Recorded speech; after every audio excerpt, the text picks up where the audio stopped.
Hi there, traders. This is Brad Gilbert with a week ahead preview for Monday, the 6th of June. All right, now just having a look where Friday's markets closed. Equity markets, non-farm payrolls are a little bit better than expected.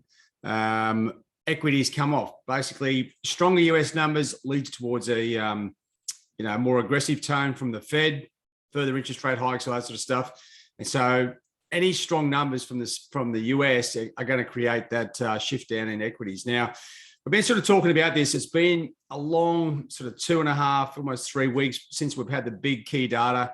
US non-farm payrolls come out. They wasn't like knocking the house down with sort of crazy numbers, but they were still strong, right? The unemployment rate still at 3.6, average earnings 5.2, or private payrolls 333. If I just go up one, there you go. And then you got the pretty strong non-farm sort of results as well. So that really knocked back the ADP data. I remember we had that on like Thursday. Really weak numbers. As I was sort of saying the other day, there's no clear correlation between these two numbers. Like it's quite random. So that sort of knocked out that really weak number there, and leaves us where we are. So now what did that leave us with? Well, it's not a dog's breakfast completely, right? We got a bit of a correction there on the equity markets. Now, the equities, and we're not seeing a clear sign. You've got to wait for the US equity futures to give us a bit of a lead in to what's with whatever news has come out over the weekend. At the moment, it looks like a bit of a risk on profile where the dollar pairs are heading down and the dollar block, euro, sterling, Aussie, Kiwi just trading a little bit higher. We're only talking a couple of ticks. It's not like the market's really sort of kicked off yet. So this is going to be an interesting week because this is like the pivot week for the global markets, right? You got to think of it that way. And what I'm talking about is the US CPI numbers, right? This is a lot more critical than the inflation numbers. So we've got the core inflation numbers out on Friday. Now, that's really unfortunate because the whole week is going to be a big tease, right? We do have the RBA on Tuesday, expected to raise rates by 0.25. You got the ECB Thursday, no change of rates expected, but Christine Lagarde's speech afterwards is going to be the key part to that. I think the ECB are getting close to pulling the trigger, so there may be a surprise. I don't think they've given the market enough warning yet about that. And then also, and this is a little bit unfortunate, but you got the Canadian employment numbers coming out at the same time as the US CPI numbers. Now, the US CPI numbers, it's going to impact pretty much everything, right? Depending on where they are. The consensus is still for an 8.3 print on the year-to-year. Of the core numbers 5.9, but this 8.3 is what they're looking at. So the stronger numbers than that, really, it's going to put the foot on the Fed's throat. They will have to come out with potentially a more aggressive plan. Don't forget, they are due up, I think it's 14th, 15th of June. So we haven't got a long time. And this is the number they're looking at, right? They're trying to control inflation. It's out of control. If it's a big print, the dollar's going to rally through the roof and equities are going to get absolutely hammered, right? There's a bit, and what I'm sort of talking about, let me just show you the charts, why I sort of think that. When you look at the global markets, right? So there's, I've got a mixture of things here. The dollar index itself is pretty much found a home around 102, just sort of trading sideways. Euros had a run to the top side. It's had a couple of cracks up here around 108. We are waiting for more information, okay, from the dollar or the ECB or the Eurozone, right? So this is really good because we've got really good structure, technical structure here for a trade. Gold, well, it's had a pretty good run last week. It's sort of just drifting back a touch, but still looking good. Talk about inflation, oil back above 120, right? That's another inflation hike globally as well that the central banks have got no control over. So that continues to the top side. Now, this is what I'm talking about. We had these lows in the equity markets. I'm just focusing on the S&P and the NASDAQ. We've had a good bounce back from that, right? And this is, to me, it's just a relief rally. There was no big US numbers. They're all out. We know what's going to happen. Then the momentum from those big releases fades over the course of days and a couple of weeks, right? it sort of just gave them a chance to sort of get a breath of fresh air. Okay, they're gasping for air. But this is where it comes in. I've been reading a lot about this, and I'm not the only one sort of thinking that equity markets, like they're talking generally, I mean, the S&P, okay, we get strong inflation numbers. The next move will be the S&P down to about 3,400, right? Another good 25% off the value of the damn thing. So just be aware of that. But for those who are long equities, don't get sort of disappointed, because if we get a much lower print on the inflation numbers, then these things will be back up here before you know it, right? They're under pressure, rightly so, with the inflation numbers we've got, but it all sort of hinges on this data, right? And now you can probably get a feeling of, my God, how valuable is the actual economic numbers? That's why they sort of lock them down. Bitcoin, I'll tell you what, it's trading sideways. To me, it's heavily attached now, risk on, risk off profile with equity markets. Of course, we had Elon Musk coming out telling us that they want to sort of reduce the Tesla workforce by 10%. He's sort of saying that because he sees carnage in the equity markets and doesn't want to get caught long staff and all these other things. So I don't know if that puts really a lot of downward pressure on Bitcoin, but it doesn't really help because he's got a carload of them, right? So once again, Bitcoin, cryptos, and people don't think they've got any sort of structure. They are developing structure almost every week. I'd be very surprised if the inflation numbers come out strong, equities get belted. I would expect all the cryptos to get hit there as well. And just on the whole China global growth thing, commodities rally, I don't think this is a bit more than a relief rally, right? It's obviously, oil going up is a big part of it. And that's going to help a few of the commodity currencies, Aussie, Kiwi, CAD, but there's bigger things in play now because central banks are talking and they're giving us advice on what they're going to do with interest rates. So once again, dollar index a little bit sideways. You can see here, dollar Swiss is sort of broken out of its range, but it didn't really want to go above 90 or not far beyond 96.50. It's sort of sitting there like a shag on a rock. The dollar yen has just kicked in now. Whether it's just to me, it looks like just a carry trade, right? Higher rates in the US, negative zero rates in Japan. It makes sense just to throw your money in there without any sort of major risk. Dollar CAD broke down here on Friday, right? Obviously, the Canadian employment numbers. Don't forget the IV PMI numbers too. I think it's on Tuesday. They are a very structured number, but with oil dominating the direction here, it's not like the dollar's fallen out of bed, but the CAD is rallying because oil's at 120. Now, this is where I think that a lot of cash will be for a lot of traders this week. It's on the bottom pairs here. And why I say that is there's some key data coming out from a couple of central banks, obviously the RBA, you got the ECB, but we've got good technical structure here, right? So really, and you come to Friday, you put in some central bank activity here, whether it's neutral, you get some strong US numbers, CPI numbers.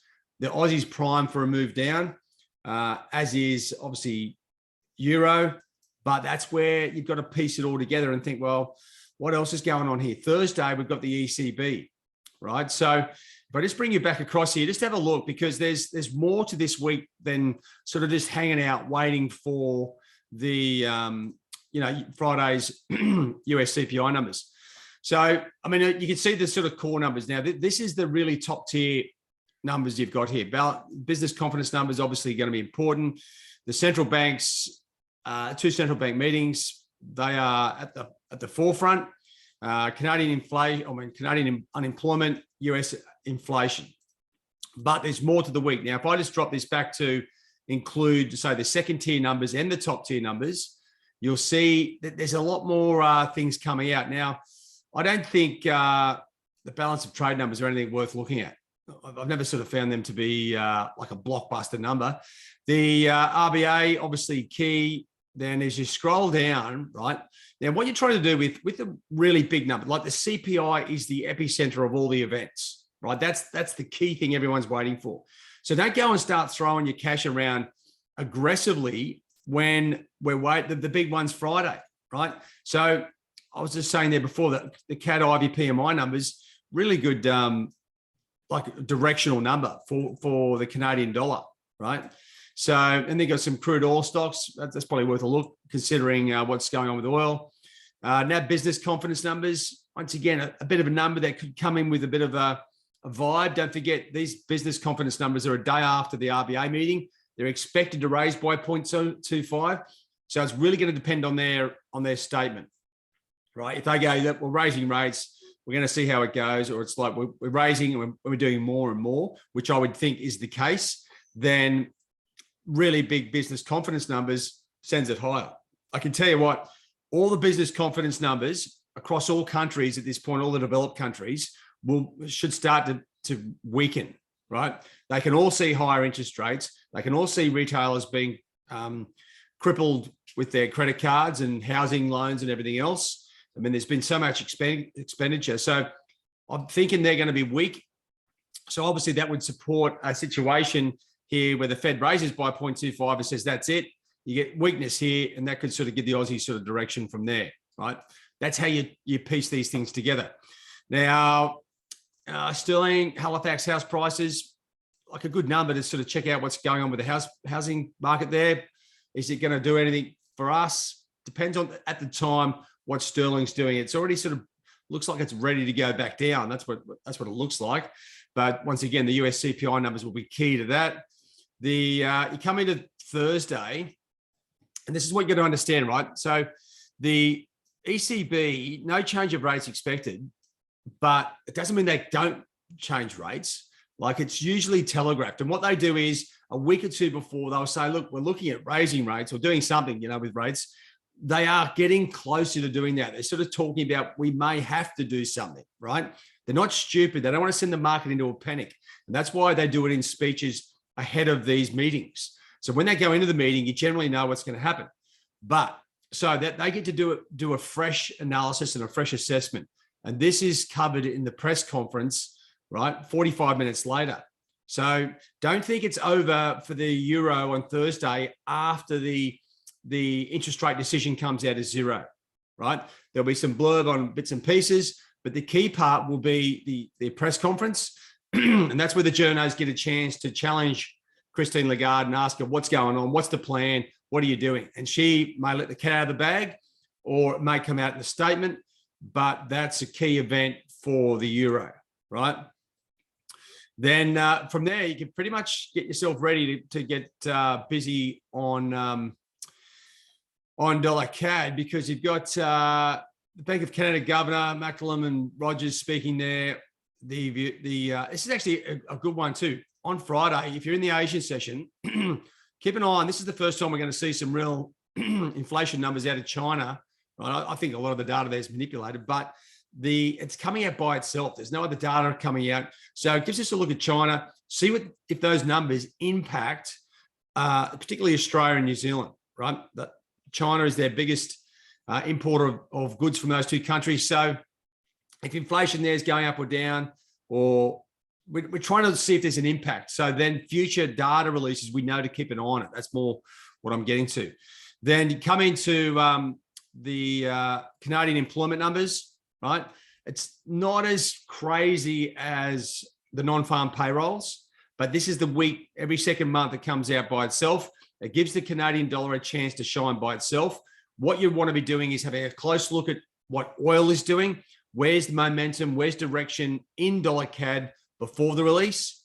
In actual fact, it might even be better to look at CAD against Euro, Sterling, Aussie, Kiwi, etc., against the crosses, right? You take the dollar out, it makes it a bit easier sometimes to work out what's going on, especially say with the RBA and the ECB, who've got central bank meetings. They'll have a fresh tone and momentum potentially from those meetings. You offset it against the CAD, you could find some magic there. And then when it comes down to it, really, I could sit here and tell you all about the week, but this is the main game. As I said, equity traders, currency traders, bond traders, everyone's going to be watching the inflation numbers. This it's like throwing a rock into a pond, and where you get the little ripples coming out, right? This is going to send a ripple through the global financial markets. big numbers. I almost hope they are big numbers because it makes the trading opportunities easier, right? If we get 8.3% here or 8.5 or 8.7, equity markets are going to get absolutely drilled, right? So I would expect Euro, Sterling, Aussie, Kiwi to fall, the dollar to rally through the roof. It's going to be clear opportunities if we get clarity on this. The worst case scenario for me is a number, well, as expected, is still strong for the dollar, but usually as expected number is just not doing a lot for us. But since it's on such a knife edge, I think we're going to have an opportunity to get involved as expected or stronger. The dollar probably rallies. But if it comes out like 7.5 or 7.1, which is very unusual, I mean, they've raised rates by 0.75% this year. It takes about 6 months for that to sort of kick into the financial markets and slow things down. So this here, what I would be doing, and this is what I was sort of saying at the start of this video, was just keep an eye on, get all your charts up, get all your technical levels done, right? I've done them here on the majors. You can see which pairs have got either support and resistance or just support or just resistance. There's plenty of opportunity here. So depending on what the dollar does, there's things to trade. If you come back over here to the global markets, same thing, right? Equity markets, we've got levels up here. Well, the equity markets are sort of in the middle of nowhere as far as looking for levels to sell if the data is really strong. It's going to be a massive momentum shift. So it's going to be pretty tough to get in, which means automatic to me, trade a smaller trade size, because then you can manage it, right? You want to get in, and if it's the wrong level you hit when you do it, well, you don't want to have all your eggs in that basket, because if it ricochets, you're out. If you've got a small position, you can have a much bigger stop loss to manage that activity. So there's the smart play here is get your charts tuned up, get all your levels so you know which pairs to hit, right? They will all move, right?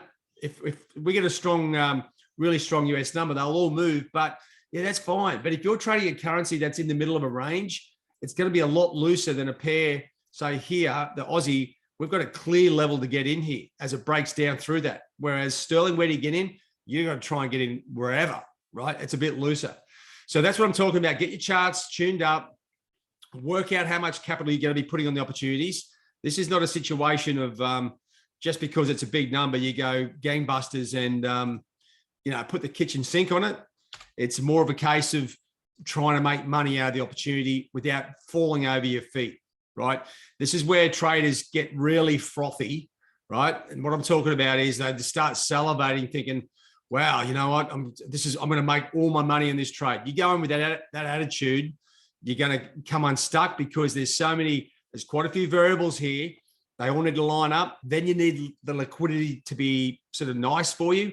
I can tell you, look, the liquidity is going to be at a premium because this is the main event for the month, right? Obviously, the Fed meeting on the 14th, 15th, that'll dominate this, but this sets the tone for the Fed and potentially until the next CPI number, right? So make sure you don't mess it up by over trading it, over anticipating it, and also don't mess it up by going into earlier in the week by losing half of your cash leading into it, because that's going to leave you with a bit of a sour note and probably a more aggressive profile going into this. When you have a CPI number, this is the big event. The ones leading up to it are opportunities to tap some cash into your account, give you some confidence, give you something to trade with. So when you do get the US CPI numbers, you can hit it with cash you've already made. That's the key to this, right? Don't dig a hole Monday, Tuesday, Wednesday, Thursday, because when it comes time to the big one, you're going to be out of cash. All right, guys, have a good one. All the best. Big week. I'll be talking about it more as we go through the week. Get yourselves organized and let's crush this sucker. All right, have a good one. Cheerio.